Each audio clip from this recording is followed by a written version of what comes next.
ज्येष्ठराजं ब्रह्मणां ब्रह्मणस्पत आनः श्रीमन्नूतिभिः सीदसादनम्। ॐ नमो हिरण्यवाहवे हिरण्यवर्णाय हिरण्यरूपाय हिरण्यपतये अम्बिकापतये उमापतये पशुपतये नमो नमः।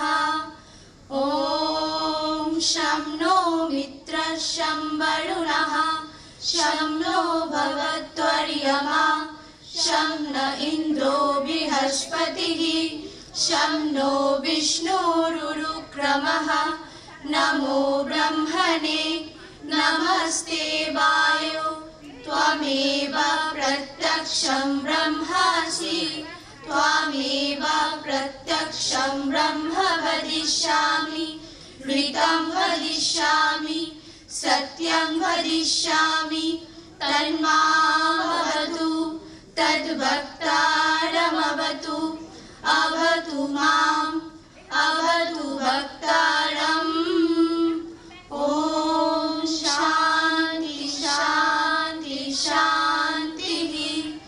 ॐ भद्रं कर्णेभिः शृणुयाम देवाः भद्रं पश्येमाक्षभिर्यजत्राः स्थिरैरङ्गैस्तुष्टुवागंसस्तनूभिः वशेम देवहितं यदायुः। स्वस्ति न इन्द्रो वृद्धश्रवाः स्वस्ति नः पूषा विश्ववेदाः स्वस्ति नस्ताक्षो अरिष्टनेमिः स्वस्ति नो बृहस्पतिर्दधातु। ॐ शान्ति शान्ति शान्तिः। ॐ मधुवाताडितायते मधुक्षरन्ति सिन्धवः माध्वीर्न सन्तोषधीः मधुनक्तमुतोषसि मधुमत्पार्थिवगं रजः मधुदेवरस्तु नः पिता मधुमानो वनस्पतिर्मधुमागमस्तु सूर्यः माध्वीर्गावो भवन्तु नः। ॐ शान्ति शान्ति शान्तिः। ॐ पूर्णमदः पूर्णमिदं पूर्णात् पूर्णमुदच्यते पूर्णस्य पूर्णमादाय पूर्णमेवावशिष्यते। ॐ शान्ति शान्ति शान्तिः। हरिः ओम तत्सत्। শুভ সন্ধ্যা ও শুভ নববর্ষ। Good evening and a very happy 2026. A warm welcome to all present here. We have begun our program by invoking the gods for their blessings and also praying for world peace. আজকের এই বিশেষ অনুষ্ঠানে আপনাদের সবার উপস্থিতি আমাদেরকে এগিয়ে যেতে ও শ্রী শ্রী ঠাকুর শ্রী শ্রী মা ও স্বামীজির কাজে ব্রতী হতে সাহায্য করবে বলাই বাহুল্য। দক্ষিণেশ্বরের এক অতি সাধারণ অতি সামান্য কিন্তু তারই সঙ্গে এক পরম ভক্ত ছিলেন রসিক। তার নামাঙ্কিত এই প্রতিষ্ঠান আজ 25 বছরে পড়েছে। কিন্তু এই 25 বছর এমনকি দীর্ঘ একটা সময়, কত প্রতিষ্ঠানই তো শতবৎসর পাশ করেছে। তাহলে বলি, শৈশবটাই এমন একটা সময় যা স্থির করে দেয় তার ভবিষ্যৎ কর্মকাণ্ড। রসিক ভিটা আজ সেই পরীক্ষায় সসম্মানে উত্তীর্ণ, কারণ রসিক ভিটা পৌঁছে গেছে সমাজের সেই স্তরে যেখানে স্বপ্ন আছে কিন্তু আশা নেই, সম্ভাবনা নেই। কিন্তু রসিক ভিটার হাত ধরে দূর দূরান্ত থেকে অসংখ্য হাজার হাজার মেয়েরা তাদের স্বপ্ন সফল করতে পেরেছে। It is interesting to recall that our Param Pujaniya Shraddha Pranamataji had laid the foundation stone in 1999 of this institution and heralded a promising future for many girls from far and near. 2001 সালে রসিক ভিটার দ্বারোদ্ঘাটনের সময় শ্রদ্ধাপ্রাণা মাতাজি তখনকার ছোট্ট ভিটায় বসে বলেছিলেন, মঠে বসে শুনছিলাম এই ছোট্ট ঘরের মধ্যে তারা বিশ্বকে নিয়ে আসবে। আজ মনে হয় এর থেকে ভালো ভবিষ্যৎবাণী হয় না। কম্পিউটার, স্পোকেন ইংলিশ শুধু নয়, আইএওয়াইপি, নাটক, ছাত্রী মঙ্গল, ভ্যালু এডুকেশন থেকে নিয়ে আজ দৃষ্টি প্রতিবন্ধীদের জন্য খুলে গেছে রসিক ভিটার দরজা। From the very beginning, Roshik Bhita had tried its utmost to help improve the lives of women from economically backward classes. At times, pick them up even from the roadside and pavements. Roshik Bhita opened the doors of vocational training on a massive scale. From remote villages, girls came to acquire the skills, find jobs, support their families, and in turn improve the entire village. The journey has been hard and long.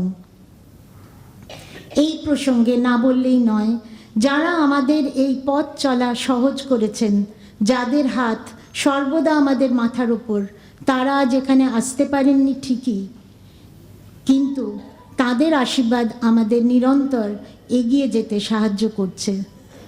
আমাদের সশ্রদ্ধ প্রণাম জানাই সারদা মঠ ও রামকৃষ্ণ সারদা মিশনের অধ্যক্ষা পরম পূজনীয়া প্রব্রাজিকা প্রেমপ্রাণা মাতাজি, পরম পূজনীয়া সহদক্ষা প্রব্রাজিকা সাধনপ্রাণা মাতাজি এবং আমাদের শ্রী সারদা মঠ ও রসিক ভিটার অ্যাডভাইজারি কমিটির অধ্যক্ষা ও মঠের অন্যতম প্রবীণ ট্রাস্টি পূজনীয়া প্রব্রাজিকা জ্ঞানদা প্রাণা মাতাজিকে।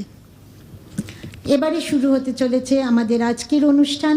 প্রথমে ভজন শোনাবেন শ্রীমতী গার্গী সমাদ্দার, যিনি বহুদিন ধরে রসিক ভিটার কমিউনিকেটিভ ইংলিশের টিচার। মনবারে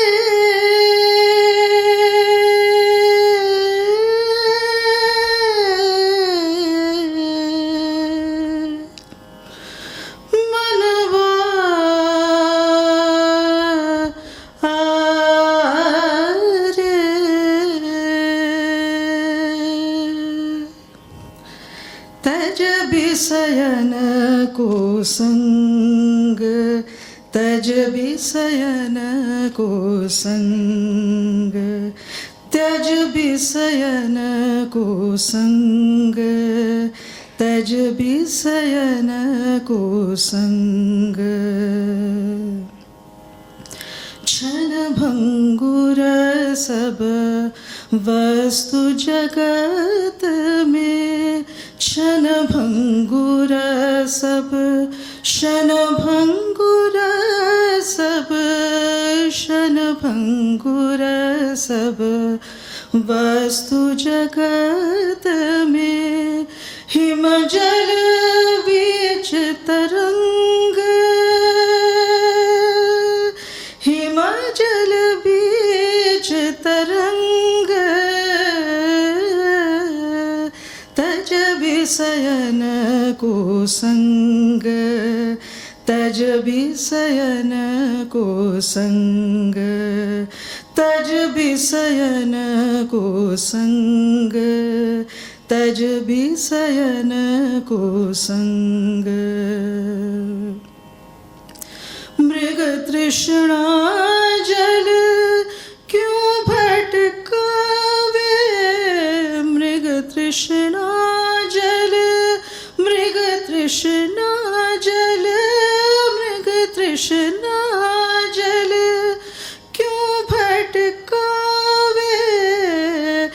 जैसे मूढ़ कुरंग, जैसे मूढ़ कुरंग, तज विषयन को संग, तज विषयन को संग। मनवा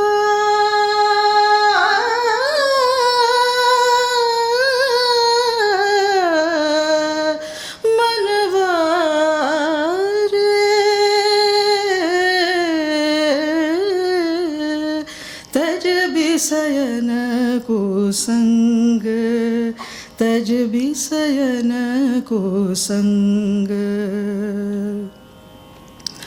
पापन मेल धरासन माही पापन मेल पापन मेल पापन मेल धरासन माही कैसे चढ़े हरि रंग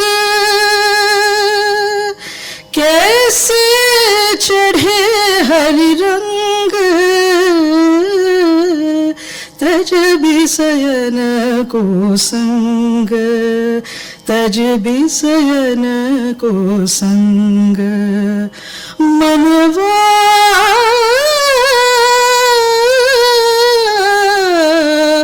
मनवा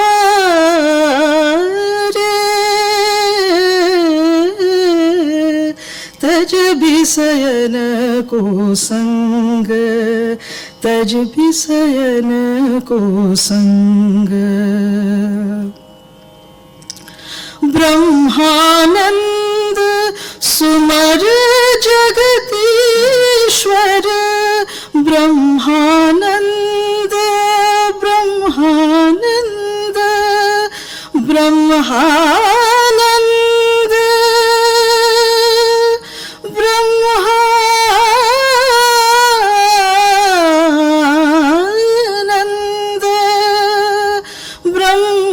ब्रह्मानंद ब्रह्मानंद ब्रह्मानंद सुमर जगदीश्वर ब्रह्मानंद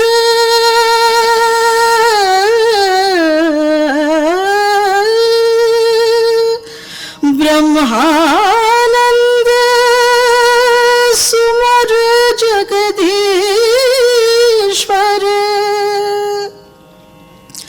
ब्रह्मानंद सुमर जगदीश्वर होए सब भय अंत होए सब भय अंत तज बिसयन को संग तज बिसयन को तज बिसयन को तज बिसयन को संग मनवा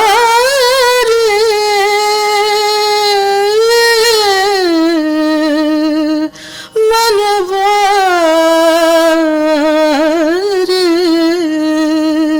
तज बिसयन को संग तज बिसयन को संग तज बिसयन को तज बिसयन को तज बिसयन को संग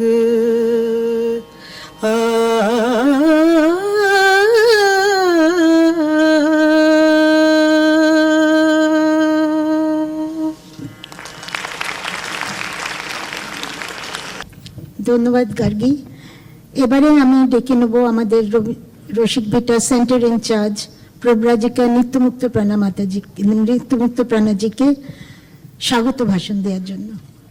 My Shashtang pranams to Sri Sri Thakur, Sri Sri Ma and Swamiji. My humble pranams to revered Atundra Prana Mataji and other senior Matajis present here. My respectful namaskars to all our speakers and distinguished guests, and cordial welcome to dear students, guardians, and all our friends and well-wishers.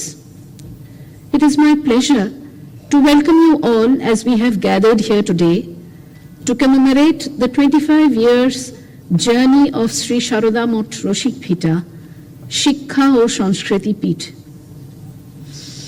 All these years we have been imparting vocational training through computer courses, communicative English, soft skills, along with various other activities including cultural heritage class, international award for young people, an award program for the personality development of the students.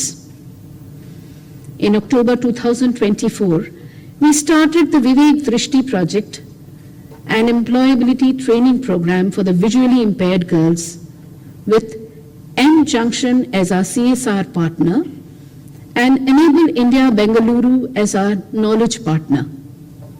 We are humbled and pleased to have been able to start this course. Roshikpita's 25-year-old journey has not been alone. We have had our well-wishers, devotees, and various companies, organizations, corporates who have always extended generous financial support, encouragement, and good wishes. Together, we have come a long way in terms of infrastructure building, capacity building, training and placement opportunities. We are grateful and obliged. A large number of our ex-students are now well placed in life, carrying the baton and moving forward. The Institute's aim has always been and will continue to remain providing the best opportunities of training while nurturing higher values of life, instilling a sense of ethical responsibility in the minds of students, and developing faith and confidence in oneself. Roshik, as depicted on the mural at the entrance of the Institute, reflects the attitude with which the entire work is going on, an offering at the Master's feet. I would like to welcome all of you present here and would request you to bless our children, our dear students, for a future that is safe and meaningful. Namaskar. Thank you. Thank you Mataji. পরবর্তী অনুষ্ঠানে আছেন তিনজন বক্তা যাদের কথা আমাদের অনুপ্রাণিত করে, উদ্বুদ্ধ করে। আমি অনুরোধ করছি আমাদের তিন বক্তাকে দয়া করে স্টেজে তাদের আসন গ্রহণ করতে। পূজনীয় প্রব্রাজিকা Atandra Prana Mataji, general secretary Shri Sarada Math and Ramakrishna Sarada Mission, Shrimati Sanghamitra Bandyopadhyay, Padmashri, former director ISI, Shanti Swarup Bhatnagar winner, আর professor Ajay Kumar Roy, Padmashri, director JIS Institute of Advanced Studies and Research, former director IIEST Shibpur. এখন তাদের বরণ করে নেবেন রসিক ভিটার সবচাইতে সিনিয়র ইংলিশ টিচার, যিনি প্রথম থেকে রসিক ভিটার সাথে যুক্ত, শ্রীমতী অলোকানন্দা সেন ও এখনকার ছাত্রীরা। তারা উত্তরীয় ফুলের স্তবক ও উপহার দিয়ে তাদের বরণ করবেন। এখানে বলে রাখি, যে উত্তরীয় দিয়ে বরণ করা হচ্ছে তার ডিজাইন করা হয়েছে রসিক ভিটায়। আমরা জানি যে রসিক তার ভিটায় তুলসী মঞ্চের কাছে শেষ শয়নে শায়িত ছিলেন। তখন ঠাকুর তার কথা রেখে তাকে দর্শন দেন। এই তুলসী মঞ্চটিকে প্রতীক হিসেবে বেছে নেওয়া হয়েছে।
আজকের প্রথম বক্তা পূজনীয় প্রব্রাজিকা অতন্দ্রপাড়া মাতাজি, সাধারণ সম্পাদিকা শ্রী সারদা মঠ ও রামকৃষ্ণ সারদা মিশন।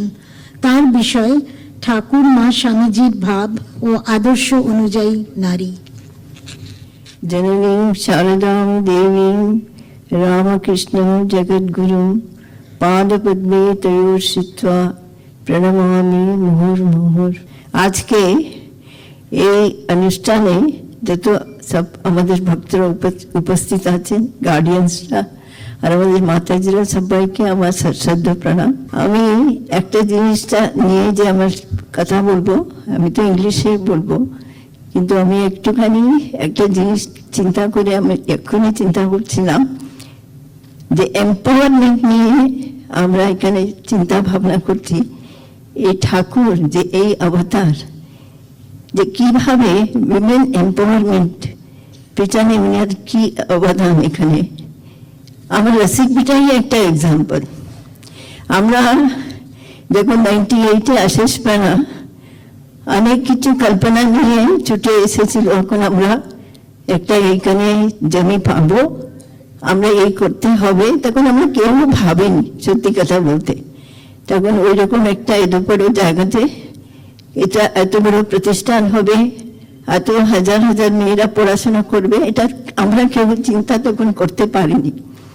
তো আমি শুধু ভাবি, একজন বুড়ি মা ওখানে এসে সামনে দাঁড়িয়ে বলছে যে ও তো মানে সরলভাবে বলে ফেলেছে, বলছে বাবা রসিক, তোমার এই ছোট বেটা ঠাকুরের কৃপায় আজকে একটা প্যালেস হয়ে গেল। আর সেটা এই বাচ্চাদের ক্ষেত্রেও সেরকমই। এতজন স্টুডেন্টসরা যে এসে এত উন্নতি করছে, এত সমাজের এমন একটা মধ্যবিত্ত পরিবার আরো নিম্নস্তর থেকে আসছে, তারা সবাই আজকে সমাজে প্রতিষ্ঠিত হচ্ছে। আর ওখানে আমাদের যে এলাকাতে আমি দেখছি যে কত রকম পরিবর্তন আসছে, এটা ঠাকুরের কৃপা ছাড়া আর কিছু বলবো না। যে আমি এটাই মনে হচ্ছে একটা বড় একটা উদাহরণ যে উইমেন্স এম্পাওয়ারমেন্ট নিয়ে আমরা কথা বলতে চলেছি। সেটা আমাদেরও মানে চিন্তা করলে অবাক হয়ে যায়। আমি এখানে কয়েকটা পয়েন্ট আমি শুধু যেরকম আমরা চিন্তা করেছি সেটা বলতে চাইছি। প্রথমত অবতার মানে কি? যে long back I was just discussing with our Mokshapada Mataji, second president of Sri Sharda Math. I was telling her that some of the discoveries that science has made was long back, it is already was written just like Saraswati, Nadi, or so many things, even the age of the earth. Then she told me, wait, I will show you something else. She brought a diary, she opened it, she read out from that. She said, I was attending the classes of Mahendranath Datta, that is Swamiji's younger brother, Mahendranath Datta. He said, we can explain the descending of Avatar in a scientific way. He said, if there is a very hot atmosphere, this thing, it will get rarefied and the clouds will be attracted and soon there will be rain. This you know by physics. Now I say, if there is lot of chaos and so many people are suffering, when the suffering of the humanity becomes unbearable, there is a collective cry for the help. Then the spiritual vacuum is created, and that vacuum attracts the divine love and compassion, and the descent of the grace we call avatar. এটা উনি আমাকে পড়ে শোনালেন। তারপরে this avatar particularly, we think it is great mother power, Adi Shakti. It has descended out of infinite compassion and it manifested in three complementary forms. One we say Sri Ramakrishna, another Sharada Devi, and another Vivekananda. They are not separate realities, but three facets of the single divine manifestation. This avatar, Swamiji has said so many times, is exclusively for women and masses. This is Swamiji, even when he was approaching deathbed, he said, one thing that is very prominent in my mind is remember women and masses. For centuries, humanity has endured oppression and cruelty, especially in our country where we have suffered 1,000 years of slavery. And this bondage, particularly women, are affected the most. They were denied dignity, freedom, even the recognition of their spiritual potential. Such vast and collective anguish drew forth an extraordinary descent of divine compassion. Sri Ramakrishna once said to Gauri Ma, I was one of the disciples, Gauri Ma, at Dakshineshwar, তুমি কাদা চটকাও আমি জল ঢেলে দিচ্ছি দেখুন এটা simple few words but it is having very deep meaning. I shall pour the water, you knead the dough. What did he mean by this? Actually, this was spoken long before the Sri Ramakrishna Math or Sangha has come or formed. Sri Ramakrishna here was actually deeply concerned about the women's condition. We know that when he invoked divine power in Holy Mother, did Shodashi Puja, that actually he was awakening the collective kundalini of the entire womanhood. It's like empowering the women. We know that women are nothing but Shakti Swarupini from our ancient texts. But after these thousands of years of torture, so to say, we have undergone to such a condition that divine, this time, the incarnation has specially come for us. He said the water, the floor when it is needed, actually when you think of that floor, if it is dry, it will just, you can see that it will, you can't put it in, as a cohesive dough unless you put water and these things. So when you give them shape, when you have to give them shape and make it together, that will give it form. Only if there is the divine compassion or love behind it. So Thakur is indicating something here that wherever this women empowerment work is going on, wherever this organization is working, that behind that, his compassion and love is a supportive thing that which is needed here. So we were no doubt Shakti Swarupini, but this awakening of the power has to come again, this constant awareness of the divine nature. Now everyone has got this divinity, no doubt, but the power and the support of avatar will have to bring it out.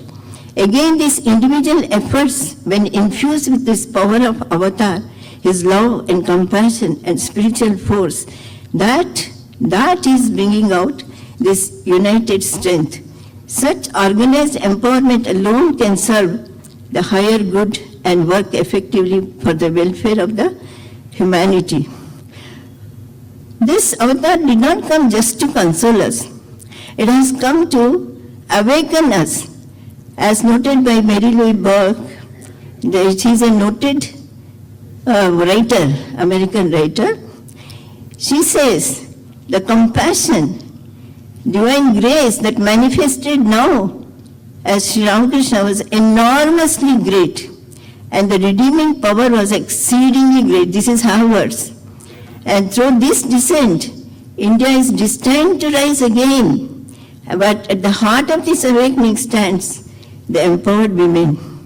Swamiji declared with deep conviction, there is no chance for the welfare of the world unless the condition of the women are improved. It's not possible for the bird to fly on one wing. In the Sri Ramakrishna incarnation, so we can see him accepting woman as a guru, practicing in woman's garb and frame of mind, preaching the motherhood of women as the manifestation of Divine Mother. Nivedita says very beautifully, her words I think nobody can beat.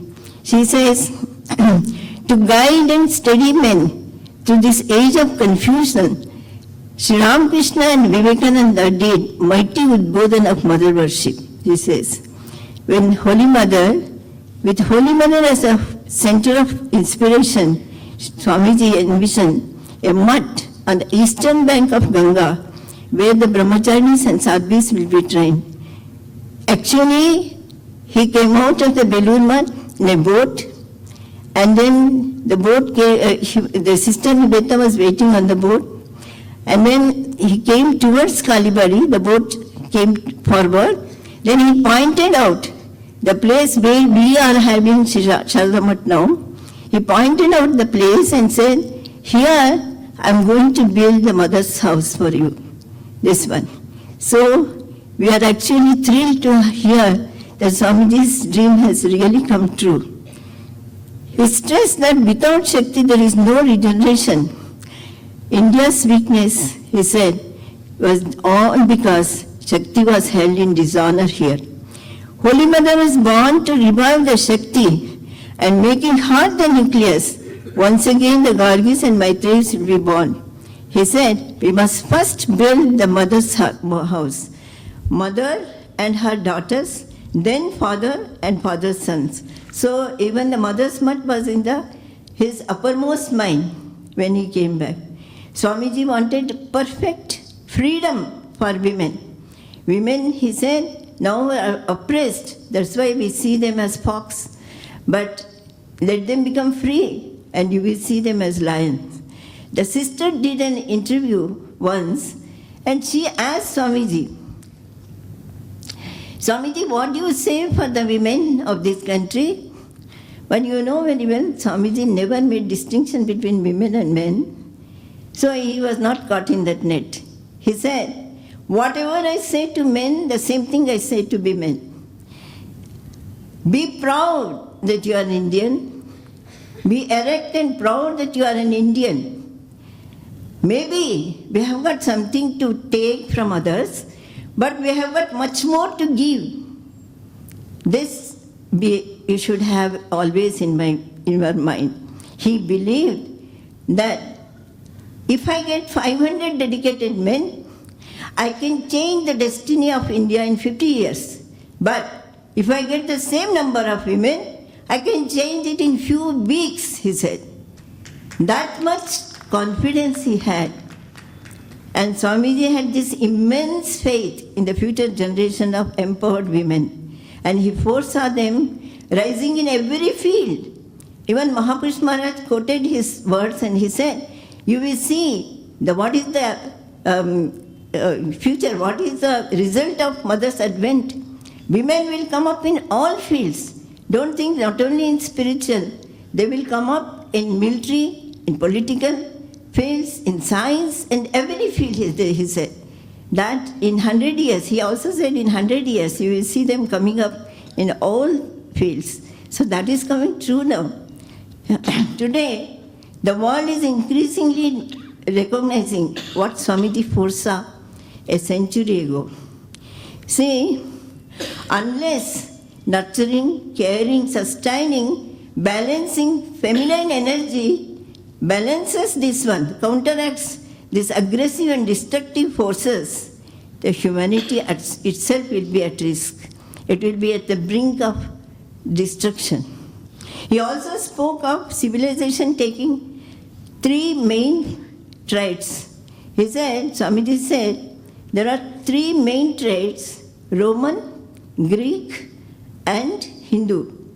Roman, they were famous for their organization and conquest, but lacked compassion and beauty. Greek loved beauty, but lacked, they were actually weak in their moral this thing. But Hindus were deeply spiritual, but were weak in organization and action.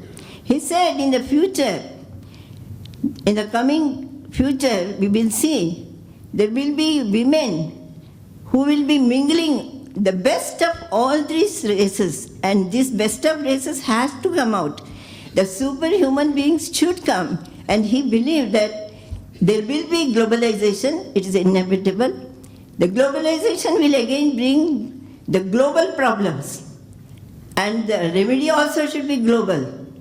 And Swamiji envisaged, he thought of it 100 years ago. He said, there must be superhuman beings who will combine in themselves the best of East and West. They should have best of East and West. They will rise and cast off these kindergartens of religion, shall make vivid and powerful the true religion, the worship of spirit by spirit. They will be able to solve the problems of the world, he said. And that mingling should be done by women, he said. So that much confidence, that much trust Swamiji had. He said, in the past, history was written by physically strong men, but future history will be written by metaphysical women, he said. Another unique power of this avatar is Kapal Mochan.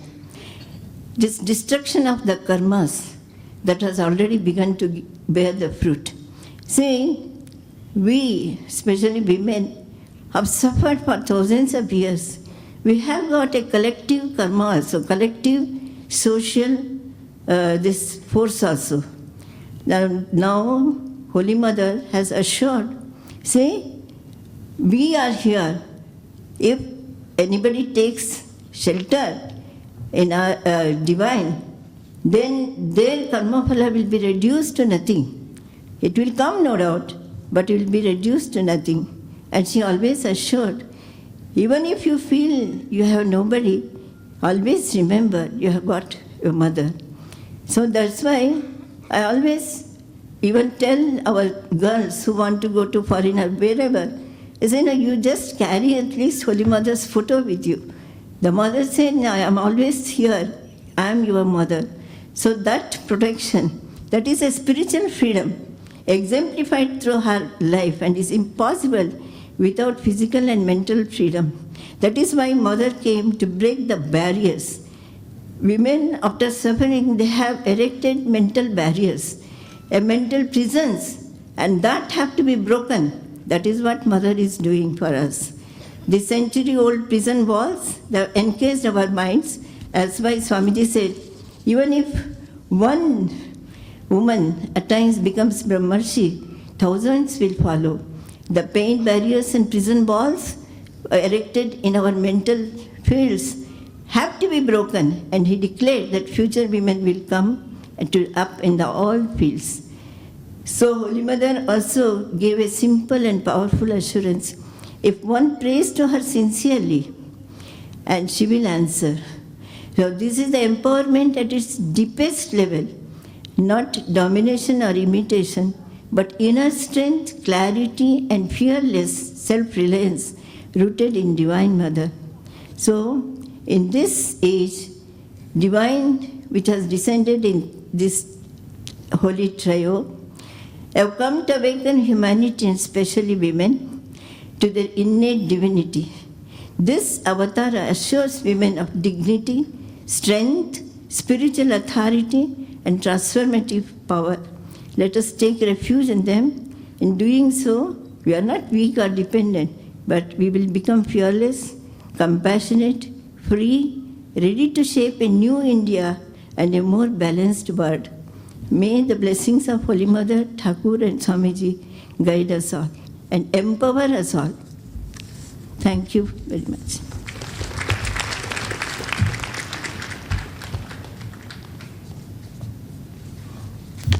Thank you, Mataji, for reminding us what Sri Sri Thakur, Sri Sri Ma and Swamiji expects of us women. দ্বিতীয় বক্তা professor Sanghamitra Bandyopadhyay, উনি বলবেন পেশাগত জীবনের ক্ষেত্রে মেয়েরা কিভাবে নানান সমস্যার সমাধান করে এগিয়ে যেতে পারেন। প্রফেসর বন্দ্যোপাধ্যায়কে আমরা ব্যক্তিগত জীবনের আলোকে এই বিষয় বলতে অনুরোধ করছি। নমস্কার, শুভ নববর্ষ সকলকে, happy new year. revered Atandra Prana Mataji, professor Ajay রায়, এখানে এসেছেন সমস্ত বিশিষ্ট মানুষেরা, মাতাজিরা এবং ছাত্রীরা, তাদের বাবা মায়েরা, সকলকে আমার 2026-এর শুভেচ্ছা এবং বছর খুব ভালো কাটুক। 25 কেমন কেটেছে সবার, আশা করি ভালো কেটেছে, এখন 26-এর দিকে তাকানো। আমি প্রথমেই নিত্যমুক্ত প্রাণা মাতাজিকে আমার ধন্যবাদ জানাবো। তিনি আমাকে এখানে ইনভাইট করেছেন। এখানে এসে আমি খুব একটা রসিক ভিটার কাজকর্ম সম্বন্ধে জানতাম না, কিন্তু এর মাধ্যমে আমি জানলাম, পড়লাম এবং বুঝতে পারছি যে কতখানি একটা গুরুত্বপূর্ণ কাজ চলছে এখানে। সত্যিকারের মেয়েদের ক্ষমতায়নের যে কাজ through education, vocational training mainly করা হয়। তো রসিক ভিটার যে contribution to the empowerment of women, এইটা অনেক বাধা বিপত্তি কনস্ট্রেন্টসের মধ্যে করতে হয়। আমি নিজে ইন্ডিয়ান স্ট্যাটিস্টিক্যাল ইনস্টিটিউটে কাজ করি। সদ্য আমার ডিরেক্টর পজিশন থেকে আমি অব্যাহতি পেয়েছি এবং একটা প্রতিষ্ঠান চালানো যে কতখানি কঠিন, মানুষকে নিয়ে চলা বোধহয়, মানুষকে একরকমভাবে চালানো এবং তাদেরকে সেই ভিশনের সঙ্গে এক করা, প্রত্যেকটা মানুষের একটা আলাদা আলাদা চিন্তাভাবনা, আলাদা ওপিনিয়ন, সেইটাকে জড়ো করে এক জায়গায় আনা, সেটা যে কত বড় চ্যালেঞ্জ, তার সঙ্গে ফাইন্যান্সেস, এই সবগুলোকে নিয়ে চালিয়ে যাওয়া একটা প্রতিষ্ঠান যে কত কঠিন, সেটা হাড়ে হাড়ে টের পেয়েছি। তো সেইটা আমার আপনাদের সকলকে, রসিক ভিটার সকলকে নমস্কার এবং অভিনন্দন যে আপনারা এই অর্গানাইজেশন চালাচ্ছেন।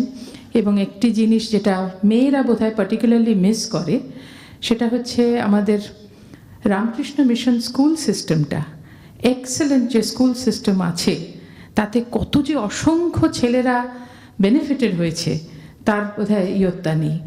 আমাদের নিজেদের ইনস্টিটিউটে যে কোনো জায়গায়, কেউ নরেন্দ্রপুর, কেউ রহড়া, কেউ দেওঘর, পুরুলিয়া, মানে বিভিন্ন রামকৃষ্ণ মিশনের স্টুডেন্টরা, তারা ভীষণ ভালো করছে এবং ভালো ভালো জায়গায় আছে।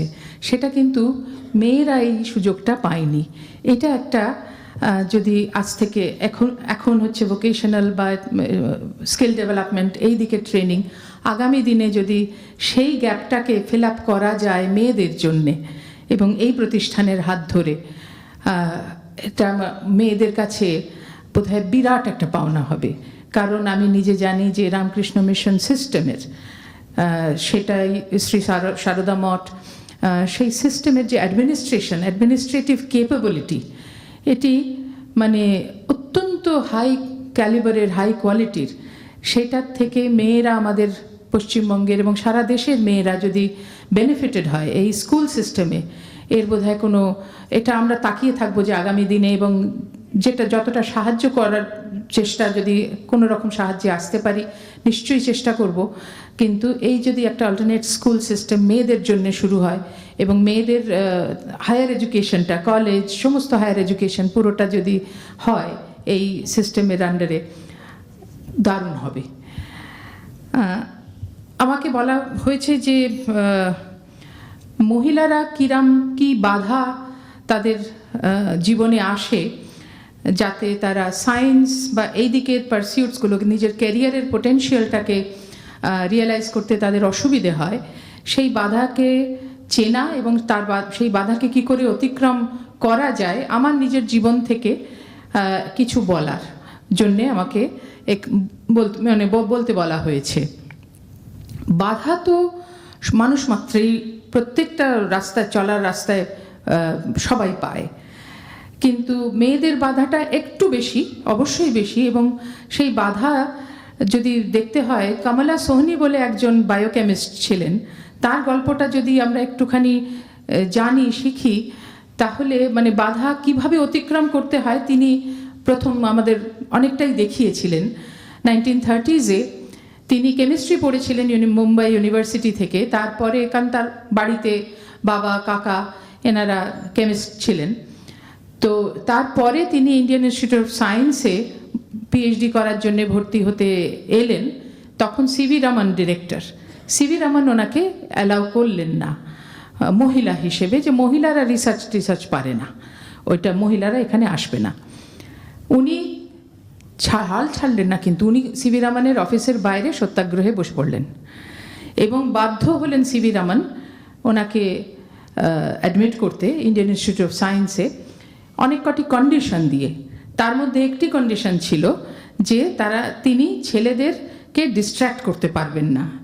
এখন সেটা যে উনি কী করে বাধা দেবেন, মানে মহিলার থেকে তিনি, এখন ছেলে যদি ডিস্ট্র্যাক্টেড হয় তো হবে, কিন্তু সেটা বোঝানো মুশকিল। কিন্তু তাকে সেই কন্ডিশনগুলো এবং রেগুলার স্টুডেন্ট হিসেবে অ্যাডমিট হতে দিলেন না।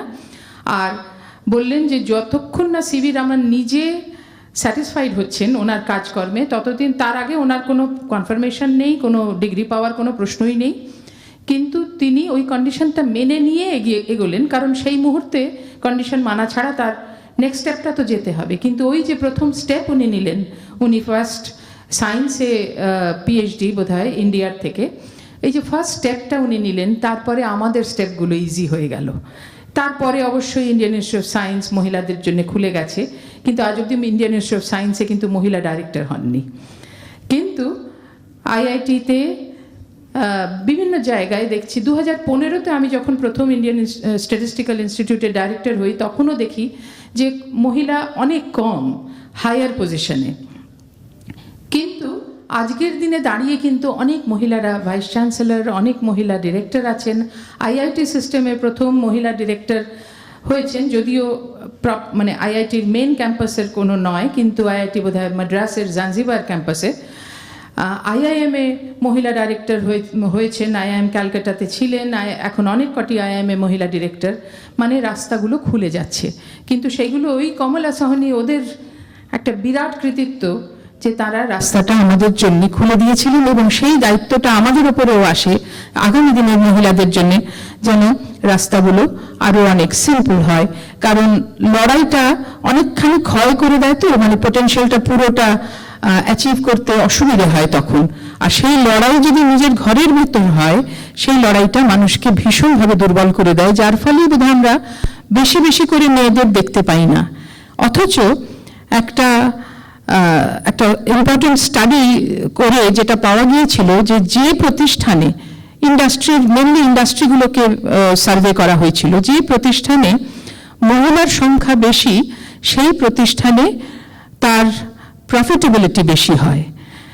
এখন মহিলাকে পড়াতে হবে, মহিলাকে এম্পাওয়ার করতে হবে, এটা কিন্তু শুধু মহিলার প্রতি একটা ভিক্ষা দেওয়া নয়, এইটা হচ্ছে প্রফিটের দিক থেকেও কিন্তু ইট মেক্স সেন্স, যে just economics of the matter, যে মহিলাকে যদি এম্পাওয়ার করা হয়, মহিলাকে যদি সেই অপরচুনিটিগুলো দেওয়া হয়, তাহলে প্রফিটেবিলিটি বাড়ে। এবং এটা তো আমরা সকলেই জানি যে নেচার যখন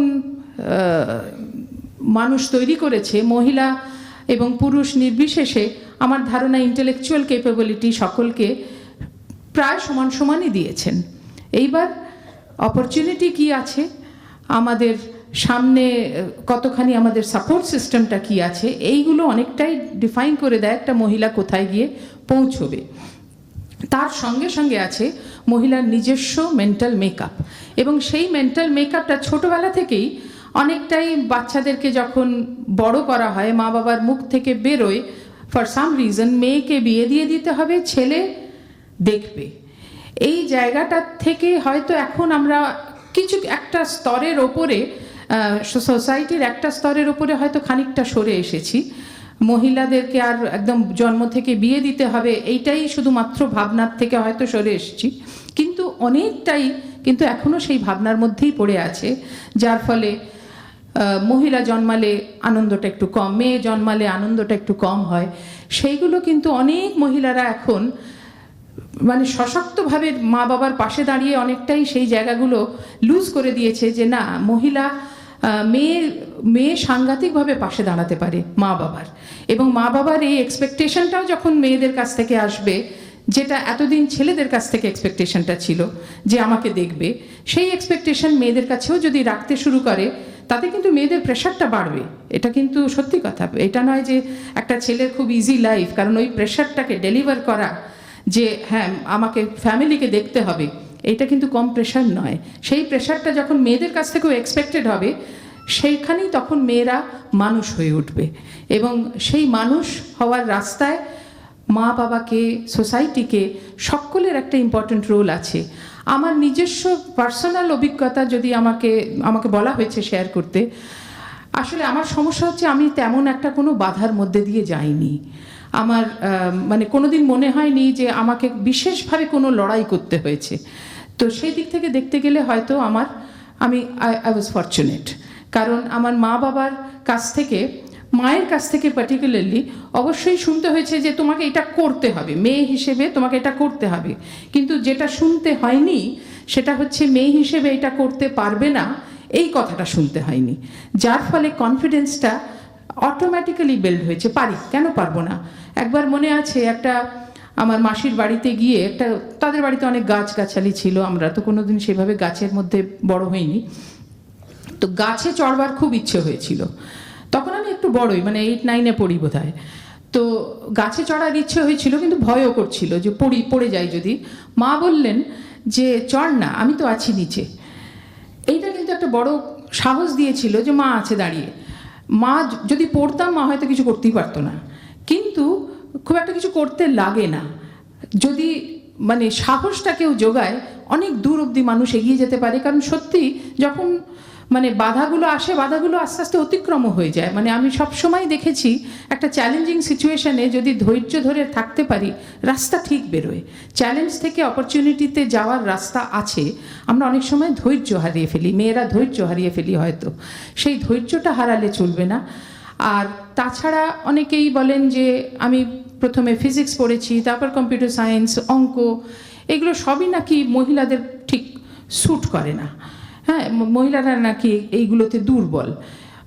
এটা তো কোনো মানেই হয় না। তার কারণ আমাকে অনেক সময় জিজ্ঞেস করেছে যে এই সাবজেক্টগুলো আপনি এগুলো নিলেন কেন। তো আমি নিলাম কারণ হচ্ছে এইগুলোই পারতাম, বাকিগুলো পারলে সেইগুলো করতাম, কিন্তু বাকিগুলো পারতাম না। পারতাম এইটা, বায়োলজিও পারতাম না। বায়োলজি, কেমিস্ট্রি, এগুলোও আমার খুব ভয় লাগতো, কারণ অনেকটাই মনে রাখতে হতো তো। আর বায়োলজি পরীক্ষার যেদিন স্কুলে পরীক্ষা থাকতো, অত্যন্ত খারাপ হতো পরীক্ষা। আর লাস্ট মোড়টা যখন বাড়ির দিকে ঘুরছি, তখন কাঁদতে শুরু করতাম, তখন থেকে, যাতে মাকে আর কি একটু করতে হবে। মা কান্নাকাটি দেখলে মা একটুখানি সহানুভূতি দেখাবে। তো মাকে প্রত্যেকবারই প্রমিস করতাম যে next time it will be better. কোনোদিন বেটার হয়নি, কিন্তু প্রথম যেই বায়োলজির ছাড়ার সুযোগ পেয়েছি, ছেড়ে দিয়েছি। কিন্তু দেখা গেল আবার আমার ক্যারিয়ারে আমি ঘুরে ফিরে সেই বায়োলজিতে এসে হাজির হলাম।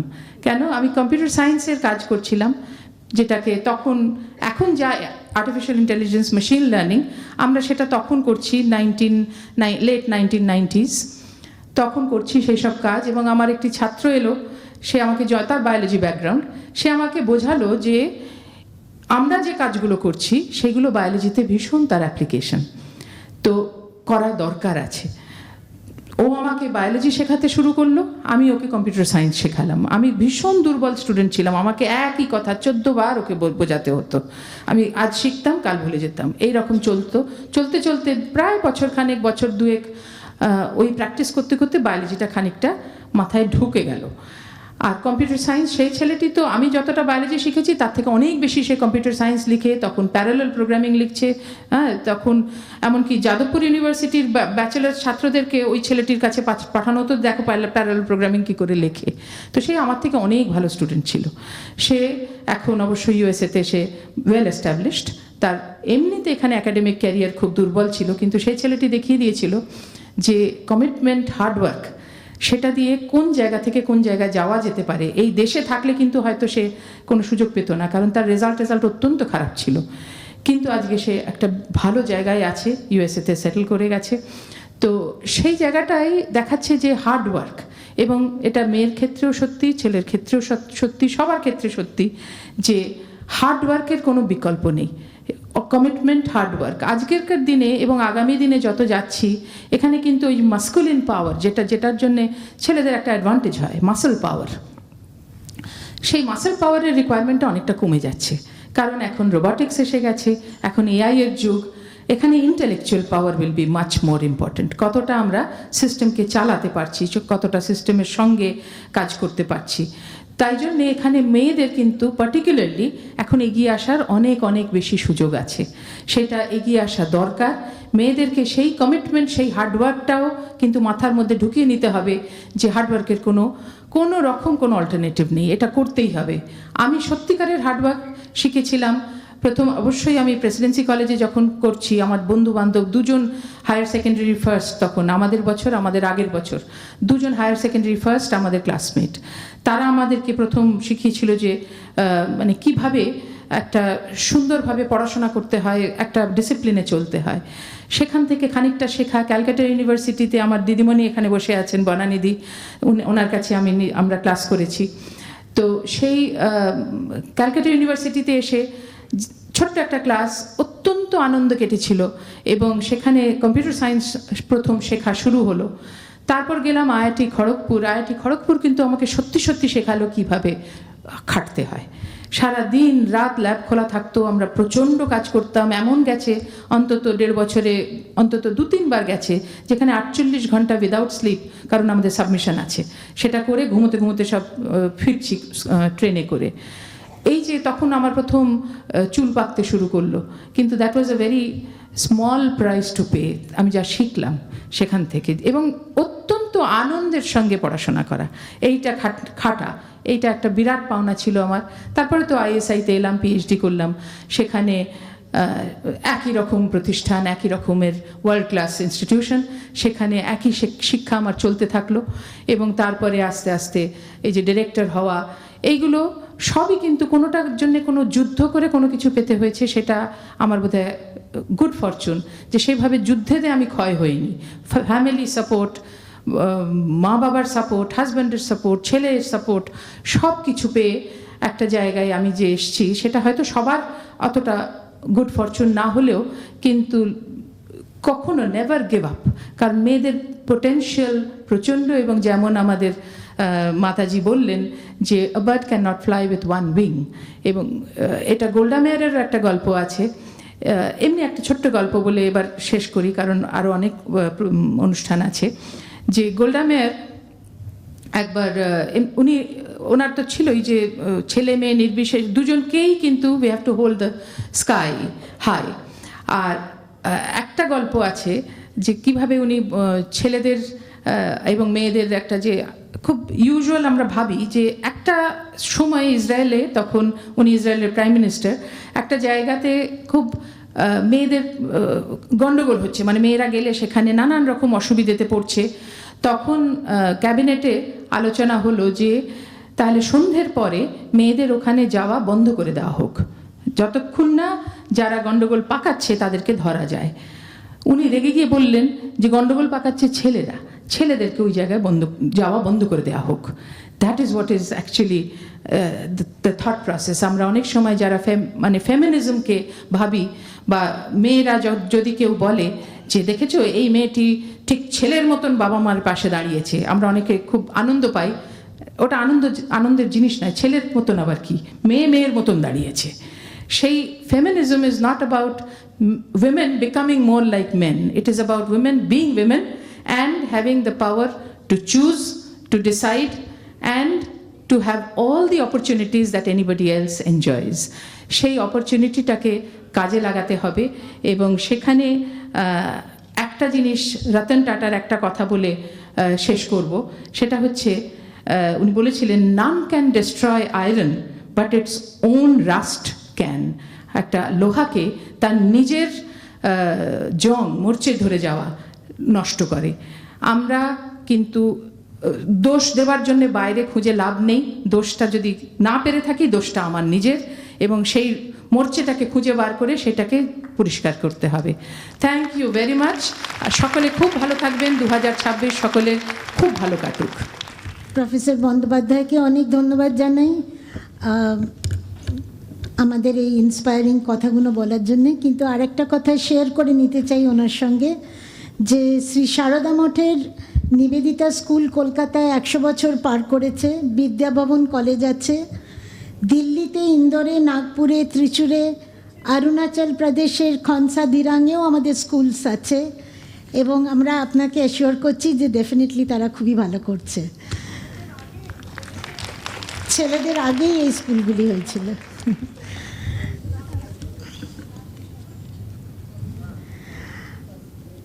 আমাদের পরবর্তী বক্তা প্রফেসর অজয় কুমার রায়। উচ্চতর শিক্ষার পথে ছাত্র সমাজ কেন উৎসাহ ধরে রাখতে পারছে না, এই বিষয়ে আপনাকে আলোকপাত করতে অনুরোধ করছি। নমস্কার। আজকের এই শুভ সন্ধ্যায় পশ্চিমবঙ্গ তথা ভারতবর্ষের একটা অত্যন্ত ঐতিহ্যময় এবং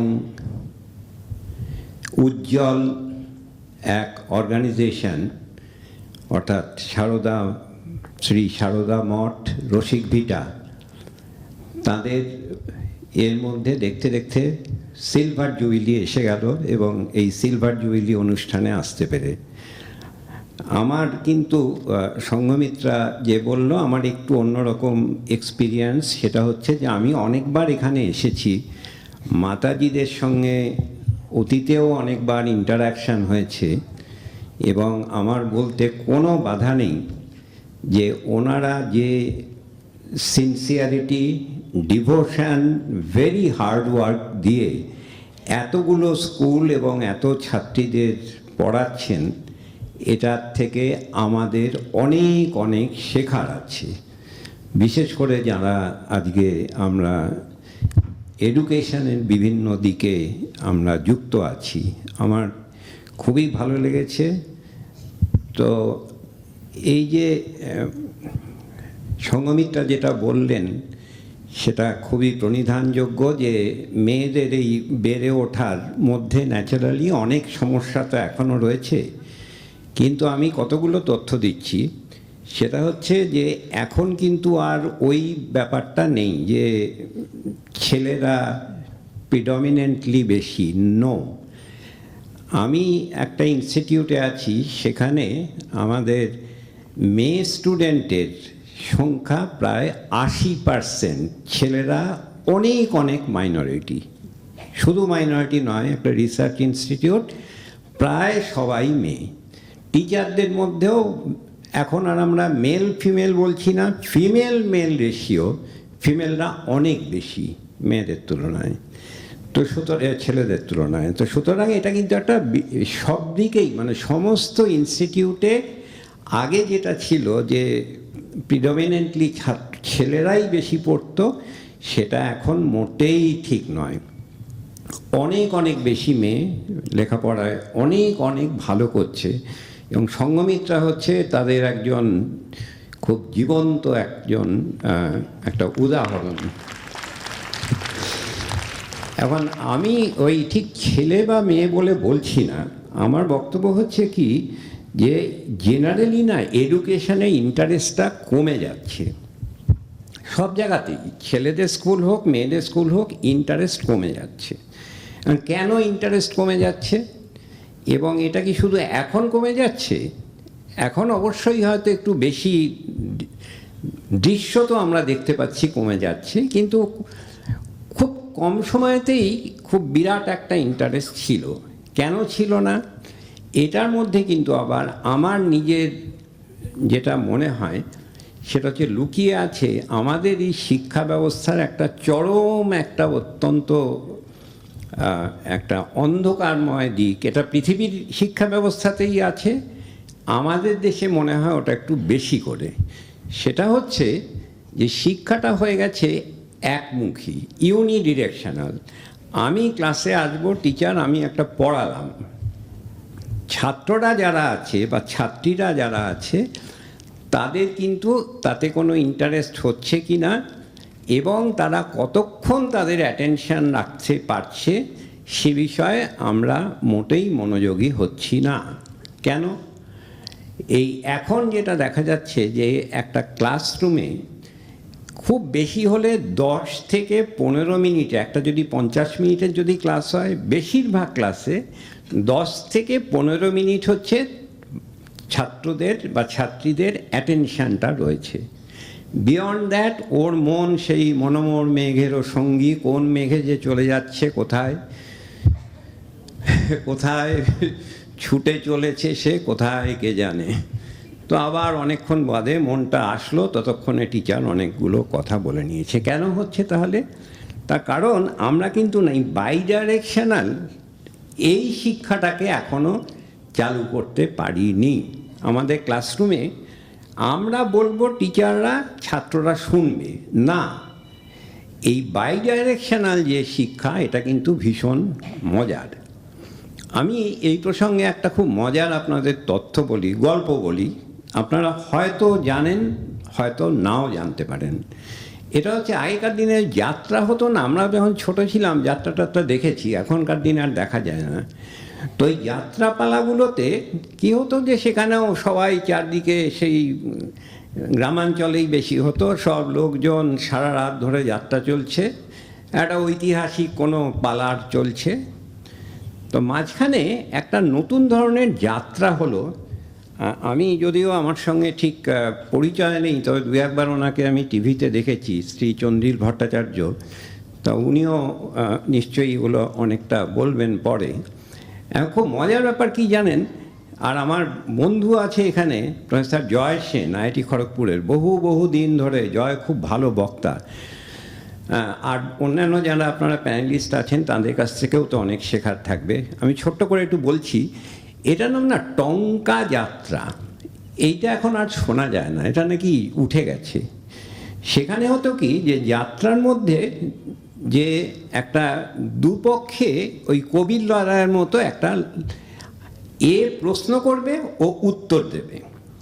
এই দেখুন শিক্ষাটা না, কিন্তু আমরা তো অনেক কিছু বলি যে আমাদের দেশের, ধরুন এই প্রাচীন যে আমরা যেটাকে নিয়ে সবথেকে বড় গর্ব করি, যে ভারতবর্ষের জ্ঞান বিজ্ঞানের বিভিন্ন দিকে আমরা প্রচুর কিছু করেছি, প্রচুর। কিন্তু আমার মনে হয় না খুব বড় জিনিসটাকে আমরা সর্বত্র ভুলে গেছি। সেটা কি জানেন তো? ধরুন আমরা বলি যে গীতা হচ্ছে ভগবান শ্রীকৃষ্ণর, তিনি বলেছেন, তিনি শুধু বলেননি। অর্জুন প্রশ্ন করেছেন, ভগবান উবাচ। দেখুন এই প্রশ্ন করাটা কিন্তু ভীষণ ইম্পর্ট্যান্ট। যাজ্ঞবল্ক্যের কথা তো সবাই আমরা জানি। যাজ্ঞবল্ক্য তিনি তার গুরুকে ভীষণ প্রশ্নবাণে জর্জরিত করতেন। তা গুরু একদিন ভীষণ রেগে গেলেন, রেগে গিয়ে বললেন যে তোমাকে আমি আর করব না, শেখাবো না, পড়াবো না, আর এতদিন আমি তোমাকে যা শিখিয়েছি সমস্ত তুমি আমায় ফেরত দাও।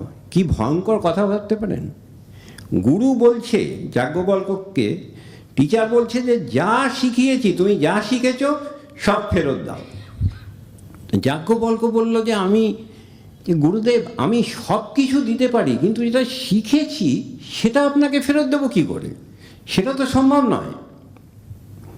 তা গুরু তো শুনলেন না। যাই হোক, তা শোনা যায় যে যাজ্ঞবল্ক্য তখন নাকি বমি করে দিয়েছিলেন। সেই বমির থেকে ওই ছোট তিত্তির পাখিগুলো এসে ওইগুলো খায়। যাই হোক, তা সেখান থেকে শুরু হয়েছিল তৈত্তিরীয় উপনিষদ, তিতির পাখি থেকে।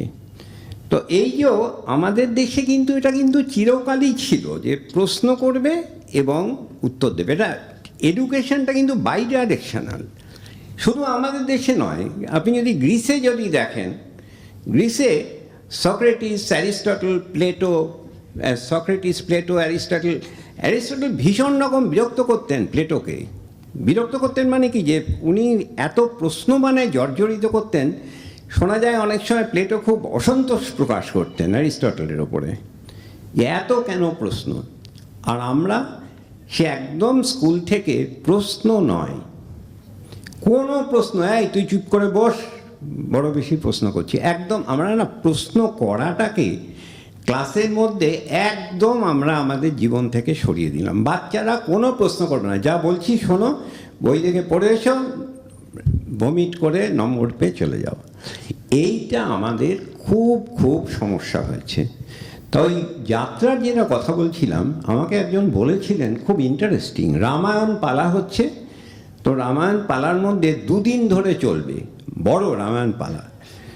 তার মধ্যে একটা দিন যখন শেষ হয়েছে, পরের দিনে সমস্যা হচ্ছে যে রাবণের যে পাঠ করেছে না, তার ভীষণ পেটের গণ্ডগোল হয়েছে। সে পরের দিনে আর পাঠ করতে পারবে না।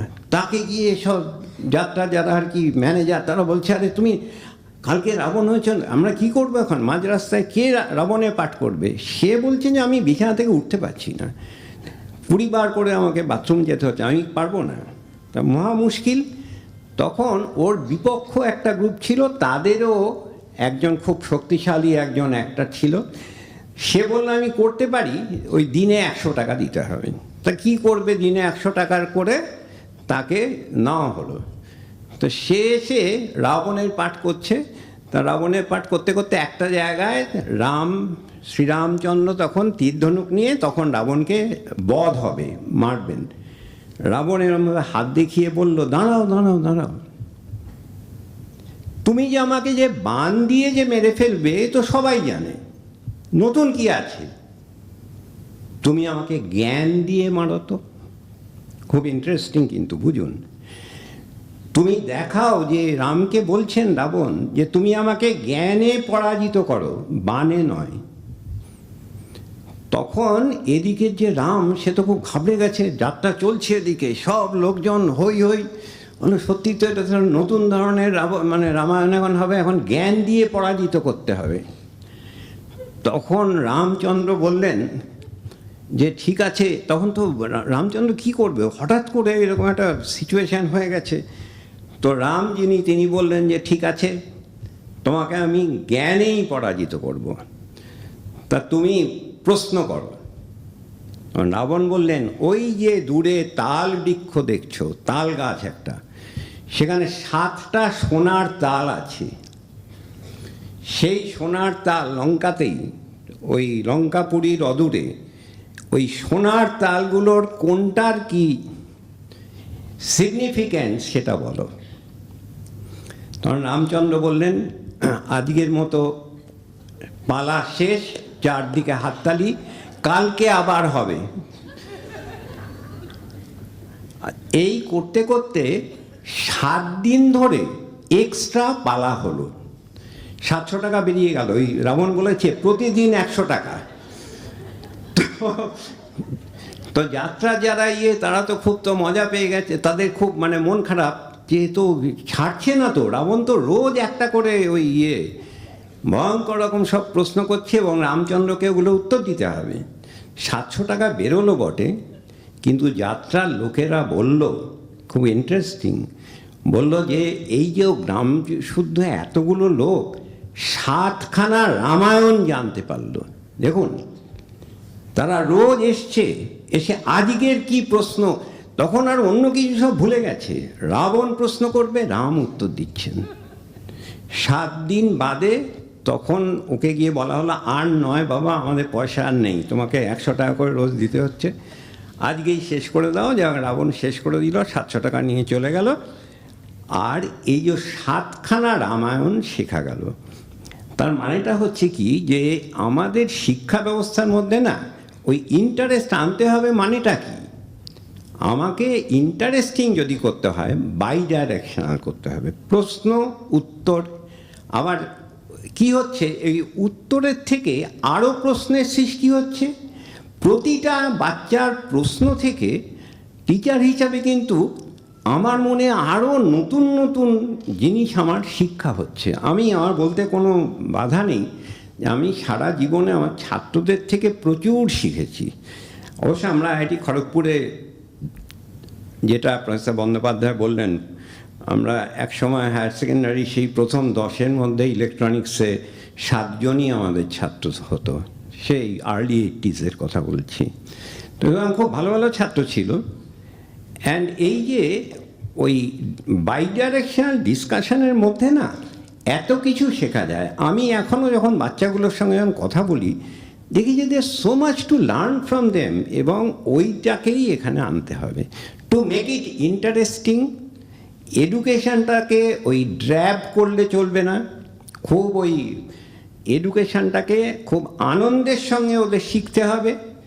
আর প্রতিটা যা শিখছে তার মধ্যে এত কিছু লুকিয়ে আছে, আমি যেমন মাঝখানে একটা বলছিলাম, সেটা আপনাদের ওখানেও বলতে পারি, এইখানে না একটা ধরুন এই প্রকৃতিকে নিয়ে আপনারা ধরুন বলবেন, স্কিল তো, স্কিলের মধ্যে একটা ছোট্ট গল্প, একটা ভূতের গল্পকে দিয়ে আমি একটা বিজ্ঞানের একটা বড় 1 ঘন্টার ইয়ে করেছিলাম। ওটা আমি বোস ইনস্টিটিউটে বলেছিলাম, ওরা বললো স্যার এটা খুব ভালো হয়েছে, একটু বড় ছাত্রদের মধ্যে বলুন। আমি বললাম সে আপনারা যদি অ্যারেঞ্জ করেন, ক্যালকাটা ইউনিভার্সিটিতে এই মাস 2 আগে বলেছিলাম। সেটা হচ্ছে যে ওই বিভিন্ন ধরনের যে প্রকৃতির মধ্যে যারা যা আছে তাদের সেন্সারি অর্গানগুলো নিয়ে, সেন্সগুলো কি করে তৈরি করে। আমাদের প্রত্যেকের না একটা করে না নিজস্ব জগৎ আছে। আমার জগৎ আর আপনার জগৎ, আমাদের মানুষদের জগৎ মোটামুটি একরকম, কিন্তু আবার আমার জগৎ আপনার জগৎ এক নয়। এইটা আবার ধরুন এই ঘরের মধ্যেই হয়তো দেখবেন যে কত ধরনের, ওই দিকটাতে কতগুলো মশা বসে আছে, এইখানে তো আমি দেখতে পাই মহাজাতি সদনে অনেক দিন ঝাড়ু দেয়নি, ঝুলটুল সব পড়ে আছে, মাকড়সা আছে। এই মাকড়সাদের একটা জগৎ আছে, এটা খুব ইন্টারেস্টিং। এই যে সেন্সারি যে জগৎগুলো না, এই জগৎগুলো কি করে সেন্স করে, এবং সেই সেন্সিংয়ে আমি ওকে বুঝতেও পারছি না, ও আমায় বুঝতে পারছে না, তাহলে আমরা দুজন দুজনকে কি করে বুঝতে পারবো। আগামী দিনের কিন্তু প্রফেসর সঙ্ঘমিত্রা বন্দ্যোপাধ্যায় যেগুলো বললেন, এআই, এগুলো কিন্তু এখন অনেক মানে সবাই এখন কথাবার্তা বলবেন, দেখবেন যে সবাই নাকি এখন এআই এর উপরে কাজ করে, আর্টিফিশিয়াল ইন্টেলিজেন্স ছাড়া আর কিছু নেই। আমি ওই মাঝে মাঝে বলি আইআইটিতে গেলে বা এখন এমনি স্কুলে গেলেও বলতে শোনা যাবে যে একটা যদি ঢিল শোনা যায় ওপরে, তাহলে ঢিলটা যার মাথায় পড়বে তাকে যদি জিজ্ঞাসা করা হয় ভাই তুমি কিসের ওপরে কাজ করছো, সে বলবে এআই এর ওপরে, তার প্রবাবিলিটি অনেক বেশি। তার মানে হচ্ছে প্রায় সবাই এখন এআই এর ওপরে কাজ করছে।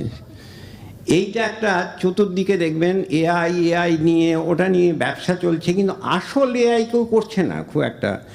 তো আমি আইআইটিতেও দেখেছি যে ছেলেরা কেউ আর অত বুঝতে চায় না, ওরা প্রচুর এর অ্যাপ্লিকেশান করে। এটা ঠিকই যে এইখানেও কিন্তু আপনাদের এআইটাকে চালু করতে হবে, সামহাও চালু না করলে কিন্তু হবে না। কিন্তু ওটা ওদের বুঝতে হবে যে কী জিনিসটা, মানে সব জায়গাতে যেরমভাবে পড়ছে, এটা আমাদের দেশের না ছেলে মেয়েদের, সেইটাতে সঙ্ঘমিত্রা কিন্তু একজন নিজে খুব বড় অথরিটি, ওনার প্রচুর বায়োইনফরমেটিক্সে প্রচুর কাজ আছে। কিন্তু বক্তব্য হচ্ছে যে এই জিনিসগুলোকে আমাদের সমস্ত ছাত্র সমাজের মধ্যে এগুলোকে সহজভাবে বোঝাতে হবে যে এইটা হচ্ছে এআই, এবং এইভাবে এমন স্কিল যেগুলো আগামী দিনে কি তাহলে সবাই এআই ছাড়া চাকরি হবে না। এআইটা কিন্তু একটা এই আর্টিফিশিয়াল ইন্টেলিজেন্স যেটাকে আমরা বলছি, এটা কিন্তু সত্যিকারেরই না একটা খুব ভাবনার রূপ দিতে, মানে সারা বিশ্ব জুড়েই প্রচুর লোক খুব চিন্তিত আগামী দিনের এডুকেশনটা কি হবে। অনেক ছেলে মেয়েই তারা দেখি এখন বলছে স্যার এই পড়ে কি হবে। সত্যিকার আপনাদেরও দেখবেন এখানে ছাত্রীরা অনেকে বলে পড়ে কি হবে, পড়ে তো প্রথম কথা যে পশ্চিমবঙ্গে চাকরি টাকরি নেই, তারপরে কি স্কিল আমি দেব। আপনারাও তো এটা তো বলে লাভ নেই যে অন্য কিছু। স্বামীজিও বারবার করে বলেছেন যে ভুখা পেটে কিচ্ছু হবে না, আমাকে তো একটা তো চাকরি পেতে, আমাকে তো একটা অন্য সংস্থান করতে হবে, সেটা কিসে হবে, খুব ভাবনার বিষয়। তার মধ্যে যদি আমি চতুর্দিকে যদি আর্টিফিশিয়াল ইন্টেলিজেন্স এবং কম্পিউটারের যদি ব্যাপক বা রোবোটিক্সের যদি ব্যাপক ব্যবহার হয়, তাহলে কিন্তু আগামী দিনে এই যে বিপুল জনসংখ্যা 140 কোটি লোকের দেশ, আমরা কি করব, এইটাকে নিয়ে আপনারাই কিন্তু একমাত্র পারেন একটু বড় ধরনের একটা ডিসকাশনের ব্যবস্থা করতে। এখন একটু খুব ছোটো তো, আমাদের এরপরে প্যানেল ডিসকাশন ইত্যাদি আছে, কিন্তু আমি খুব সিরিয়াসলি বলছি এইটাকে নিয়ে কিন্তু না অন্য কেউ কিছু মানে যতটুকু করতে পারবেন, আমার ধারণা যে মা সারদা, ঠাকুর রামকৃষ্ণ, বিবেকানন্দ, ওনাদের যে এই ত্রয়ীর যে সৃষ্ট যে এই এত বড় একটা প্রস্ফুটিত হয়েছে ফুল শতদল, সেইখানেই কিন্তু একমাত্র এই ধরনের ডিসকাশনগুলোকেও আপনারা অনেক সিরিয়াসলি করতে পারবেন।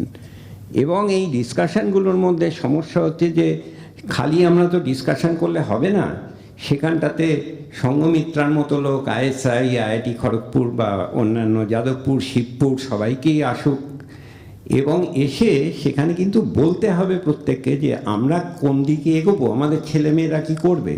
বেশিরভাগ লোকেরই কোনো ধরনের আইডিয়া নেই যে আগামী দিনে আমরা কি করব, কি শেখাবো।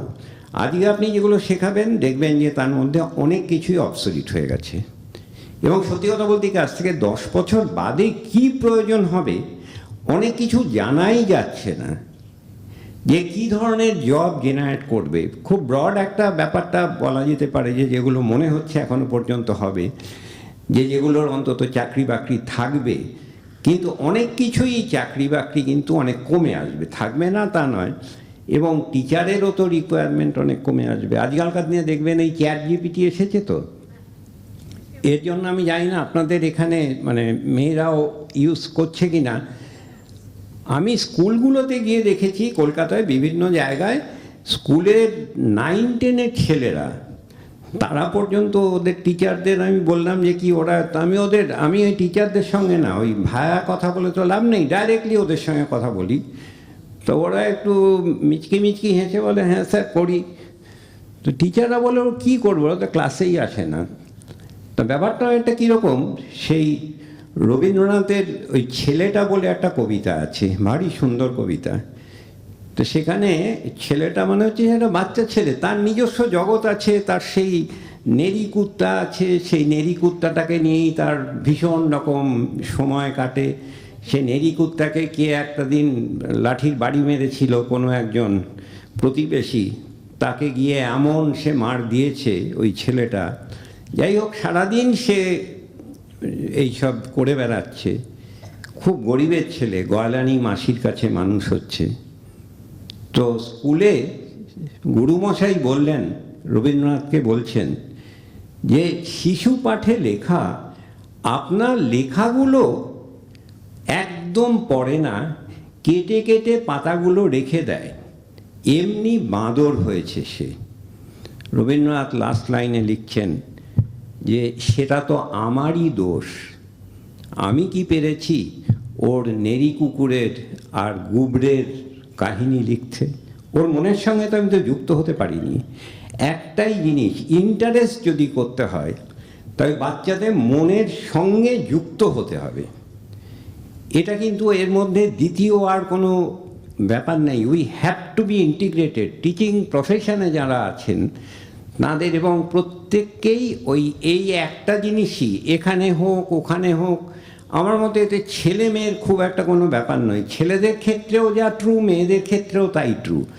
অর্থাৎ ওদের মধ্যে ঢুকতে হবে, ওদের সঙ্গে কথা বলতে হবে। আমি অনেক বছর যে শিবপুরে ছিলাম, আমি ভীষণ ইন্টিমেটলি ছাত্রদের সঙ্গে মিশতাম, এবং ওদের অনেক সময় আমি জিজ্ঞাসা করতাম, আচ্ছা এই সাবজেক্টটাতে তুমি ম্যাথামেটিক্সে এটা পড়েছো, আবার তো তোমাকে তো ইলেকট্রিক্যাল ইঞ্জিনিয়ারিংয়ে পরের বছর। তো ওরা খুব চালাক ছেলে, তো আমাকে খুব অনেক কিছু মনের কথাটা বলতো। হ্যাঁ স্যার, আমরা বলি না কিছু, পড়া আছে আগের সেমিস্টারে, পরের সেমিস্টারে রিপিট হচ্ছে, আমাদেরই ভালো, আর বেশি পড়তে হবে না। তো ছাত্রগুলো খুব মানে ন্যাচারালি, এটা তো এই যুগে ও ধরুন যদি আজকে ChatGPT থেকে যদি পারে, কেন ও পড়বে না? আপনি তো ওকে তো বলতে পারবেন না যে না এটা তুমি পড়বে না। রেজিমেন্টেশনটা চলবে না, এই করতে পারবে না, ওই করতে পারবে না, সেই করতে পারবে না, না। একমাত্র জিনিস হচ্ছে ইনস্টিল করতে হবে, যেটা আমি জাস্ট এই গত 10 দিন সিঙ্গাপুরে ছিলাম, সেটা হচ্ছে যে অনেস্টি অ্যান্ড অনেস্টি।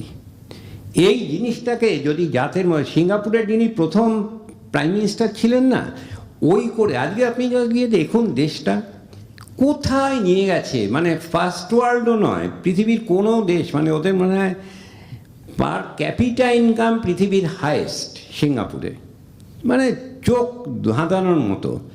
সব দিক থেকে ওরা প্রচুর উন্নতি করেছে। এডুকেশানে কিছুই ছিল না আমাদের আইআইটিগুলোর তুলনায়, এখন সেগুলোর র্যাঙ্ক হচ্ছে সারা পৃথিবীর মধ্যে 5th 6th এরকম র্যাঙ্ক হয়ে গেছে। আমি ওখানে 2 দিন গিয়েছিলাম, নানিয়াংয়ে আর ওই সিঙ্গাপুরের এনিওয়েসে। তো এই যে একটা দেশ উঠছে না, এটা কিন্তু না বেসিক্যালি কোনো ডিসঅনেস্টি নেই, একদম কোনো অসৎ ব্যাপার নেই। সুতরাং এই সততাটাই হচ্ছে ওদের মধ্যে ইনস্টিল করতে হবে, সিনসিয়ারিটি ইনস্টিল করতে হবে, ডিভোশন ইনস্টিল করতে হবে, দ্যাটস অল। আর চ্যাট জিপিটি করবো কি না করব ওগুলো নিয়ে কোনো বক্তব্য রাখা চলবে না। কেউ যদি অনেক সময় অনেক জায়গায় অনেক স্কুলে বলেন যে না না তোরা ওই এআই এর এগুলো ইউজ করবি না, এটা ঠিক নয়। ওরা যদি আজকে যদি পারে, আপনারাও ইউজ করতে পারেন, বড়রা যারা দেখতে পারেন, আপনার যে কোনো প্রশ্ন যা আপনি বলবেন চ্যাট জিপিটিতে দিয়ে দিন, ও দিয়ে দেবে। তো আমাদের মুশকিল হচ্ছে এই জিপিটি যেগুলো, এগুলো তো সব তো করছে হচ্ছে আমেরিকাতে বসে, সিলিকন ভ্যালিতে হচ্ছে। আমাদেরই ছাত্র ছিল আইআইটির এই সুন্দর পিচাই, ও তো এখন গুগলের সিইও, একদম হত্যাকর্তা 1 নম্বর। আমি প্রতি বছরই যাই, 2-3 মাস থাকি ওখানে সিলিকন ভ্যালিতে। প্রচুর আমাদের ছাত্রছাত্র রয়েছে আইআইটির, আইএসআইয়ের, যাদবপুরের। তো এরা কিন্তু না প্রচুর ভালো এরা ডেভেলপ করছে। ওইটা আমাদের ছাত্রছাত্রীরা কেন ওইগুলো ডেভেলপ করতে পারছে না, সেইটা একটা প্রশ্ন, যেটাকে সঙ্গমিত্রা বলল যে বেসিক স্কিলের ওপরে যেতে হবে। এবং এই যে ওপরে গিয়ে আরও বড় কিছু দেখানো, আরও বড় কিছু করা, এইটা কিন্তু করার জন্য যোগ্যতম যদি কোনো অ্যাডমিনিস্ট্রেশন থাকে সারা দেশের মধ্যে, সেটা হচ্ছে সারদা মঠ। আমার এই বিষয়ে রামকৃষ্ণ মিশন, মানে জেনারেলি আমি বলছি এই অর্গানাইজেশনগুলো, আপনারাই পারবেন, আপনারা এগিয়ে যান, আমরা সবসময় আপনাদের সঙ্গে আছি। আর আমাদের সমস্ত শুভেচ্ছা এবং ছোটদের আশীর্বাদ, ভালোবাসা সব কিছুই আপনাদের উপরে রইল। Thank you. ধন্যবাদ প্রফেসর রায়। আমি অত্যন্ত খুশি যে আমরা প্রফেসর রায়ের কাছে একটা প্রশ্ন রেখেছিলাম, তাই একটা এরকম অনবদ্য লেকচার শুনতে পেলাম। এত সুন্দর সুন্দর কথা, এত সিরিয়াস কথা উনি এত প্রাঞ্জল ভাষায় রাখলেন। সম্মানিত সব বক্তাদের আমার ধন্যবাদ। আমাদের এই সেশন এখানেই শেষ হলো।